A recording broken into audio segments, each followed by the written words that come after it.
আসসালামু আলাইকুম, সবাই শীতের সকালে শুভেচ্ছা। আজকে আপনাদের মাছ চাষ নিয়ে কিছু কথা বলবো।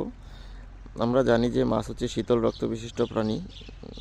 এর মানে হচ্ছে পয়কিলোথার্মিক অ্যানিমেল। এর বৈশিষ্ট্য হচ্ছে যে পরিবেশের তাপমাত্রা যখন কমতে থাকে তখন এদের শরীরের তাপমাত্রাও অটোমেটিক কমতে থাকে। এর ফলে কী হয়, এদের শরীরের মেটাবলিক অ্যাক্টিভিটি, বিপাক হার, হজম ক্রিয়া ইত্যাদি কমে আসে। এর ফলে অনেক সমস্যা দেখা দেয়। এই জন্য শীতকালে মাছ চাষের ক্ষেত্রে খুবই সতর্ক থাকতে হবে। আমরা জানি যে জানুয়ারি থেকে ডিসেম্বরের সময় পরিবেশের তাপমাত্রা 15 থেকে 18 ডিগ্রি সেলসিয়াস পর্যন্ত নেমে আসে এবং এই সময় মাছের খাবার গ্রহণের অনীহা দেখা দেয়। এই সময় খাবার দেওয়ার ক্ষেত্রে খুবই সচেতন থাকতে হবে। আমি নিচে কিছু স্টেপ বলছি, আপনারা যদি এটা ফলো করেন সেক্ষেত্রে বড় ধরনের কোনো দুর্ঘটনা থেকে রক্ষা পেতে পারেন।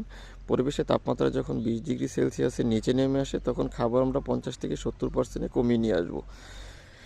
তারপর পরিবেশের তাপমাত্রা যদি 15 ডিগ্রি সেলসিয়াসের নিচে নেমে আসে তারপর আমরা 2-3 দিন পর পর খাবার দেবো এবং খাবারটা পর্যবেক্ষণ করবো যে মাছ ঠিকমতো খাবারটা খাচ্ছে কি না।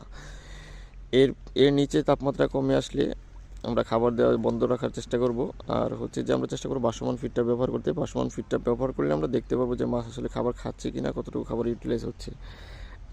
আর যদি তীব্র কুয়াশা থাকে সেক্ষেত্রে আমরা টোটালি খাবার অ্যাভয়েড করব। 2-3 দিন খাবার না খেলে মাছের বড় ধরনের কোনো ক্ষতি হয় না। মোটামুটি এইটুকু নিয়ম মেনে শীতকালে আমরা মাছ চাষ করব। সকলের সফলতা কামনা করছি। ধন্যবাদ।